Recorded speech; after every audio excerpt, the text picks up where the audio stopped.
अब हम impure lime के बारे में पढ़ेंगे। पिछले वीडियो में हमने प्योर लाइम को पढ़ लिया था, अब इस वाले वीडियो में हम इम्प्योर लाइम के बारे में पढ़ेंगे।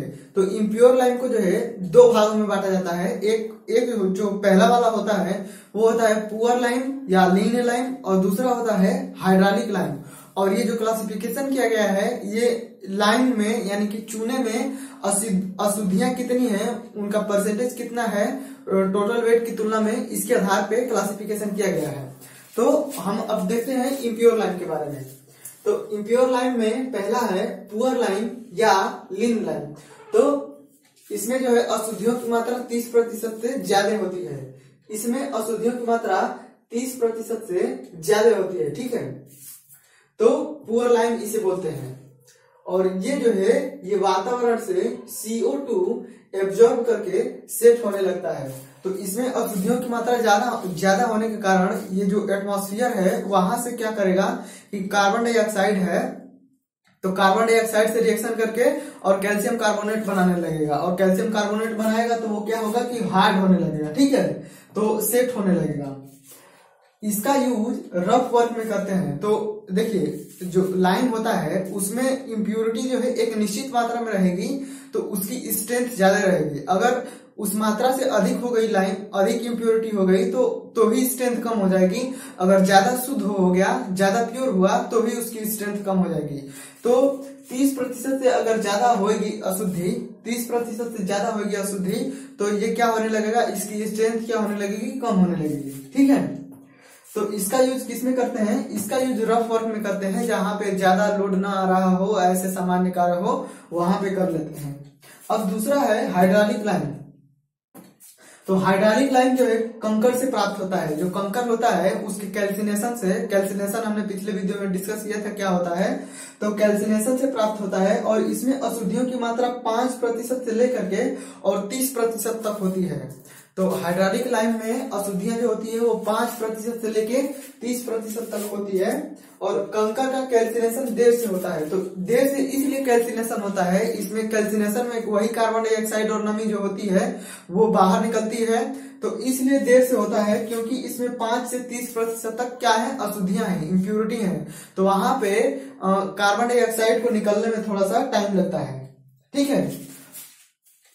अब कंकड़ को हाइड्रोलिक लाइम को जो है इम्प्योरिटी के आधार पर 3 भागों में बांटा गया है। इम्प्योरिटी की मात्रा कितनी से कितनी है, तो उसको कौन से हम हाइड्रोलिक लाइम कहेंगे, तो उसके आधार पे इसको जो है क्लासिफिकेशन किया गया है। तो इसका जो क्लासिफिकेशन है वो इम्प्योरिटी के आधार पे है, ठीक है। तो फीवली हाइड्रोलिक लाइम तब बोलेंगे जब इसमें इम्प्योरिटी की मात्रा 5 से 10% रहेगी। तो इम्प्योरिटी की मात्रा अगर 5 से 10% है तो इसे हम फीवली हाइड्रोलिक लाइम बोलेंगे। अगर इम्प्योरिटी की मात्रा 10 से 20% हो गई तो उसे हम मॉडरेटली हाइड्रोलिक लाइम यानी कि मध्यम हाइड्रोलिक लाइम हम बोलेंगे। अगर इम्प्योरिटी की मात्रा 20 से 30% हो गई तो उसे हम इमिनेंटली हाइड्रोलिक लाइम बोलेंगे।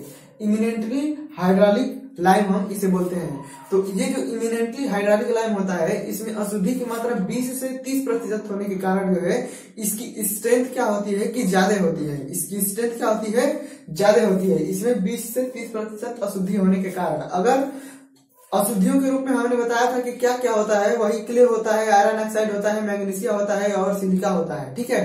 तो यही अशुद्धि के रूप में होती है। और मुख्य रूप से अगर इसमें क्ले ज्यादा है तो इसकी स्ट्रेंथ बढ़ेगी, अगर क्ले कम है तो स्ट्रेंथ जो है इसकी प्रभावित होगी।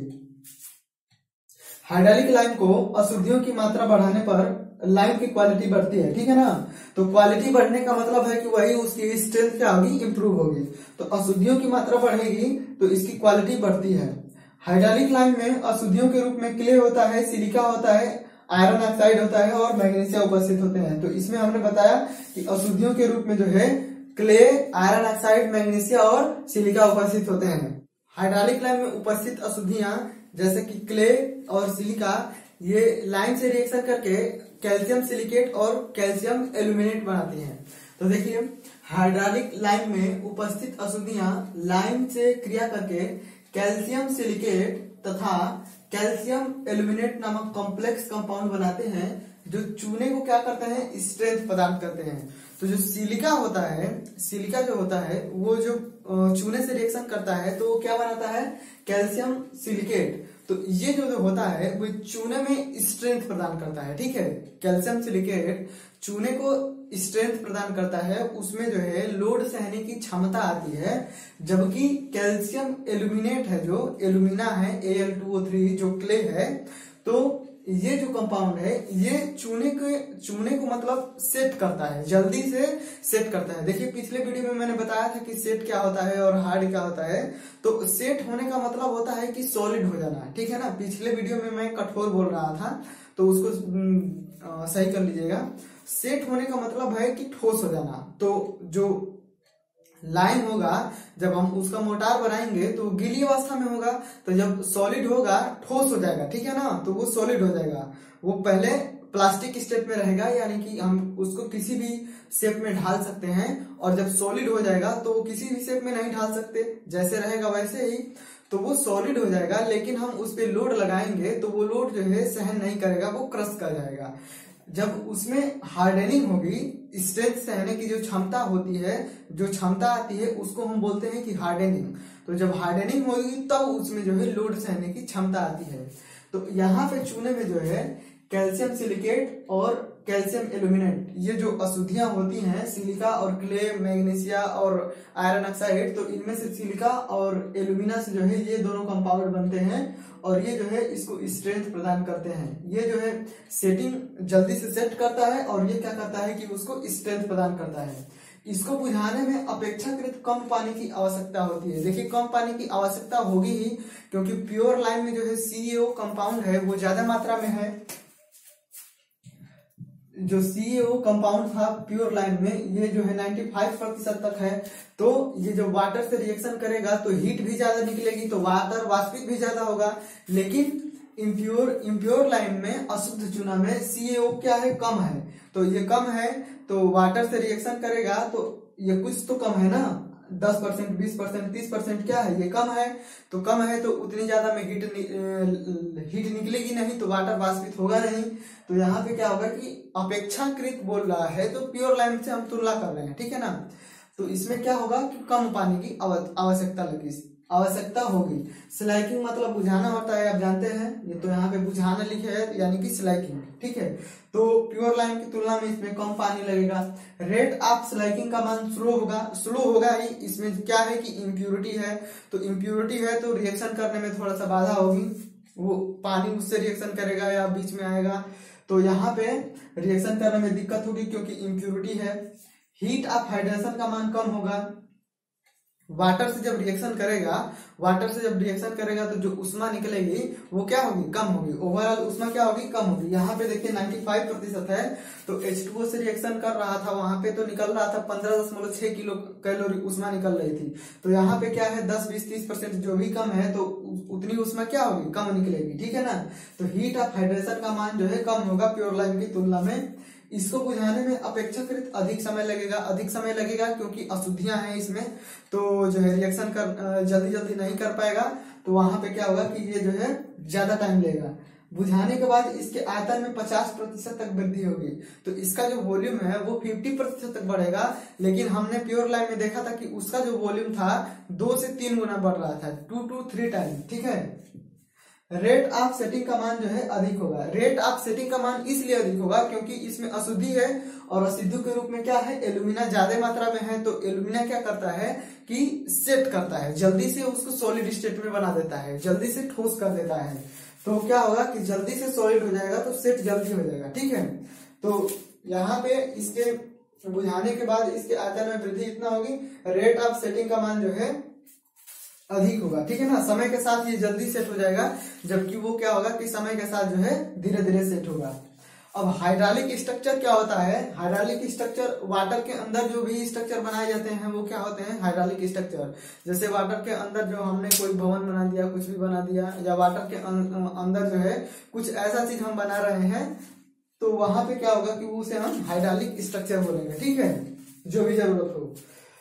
अब हाइड्रोलिसिटी क्या होती है, यह हाइड्रोलिक लाइम की प्रॉपर्टी है, ठीक है ना। हाइड्रोलिसिटी जो है हाइड्रोलिक लाइम की प्रॉपर्टी होती है जिसके कारण पानी के भीतर CO2 की अनुपस्थिति में ये क्या होता है, सेट होता है और हार्ड हो जाता है। देखिए जो चूना होता है आमतौर पे क्या होता है कि कार्बन डाइऑक्साइड से रिएक्शन करके और CaCO3 बना करके तब वो क्या होता है, हार्ड होता है, ठीक है ना।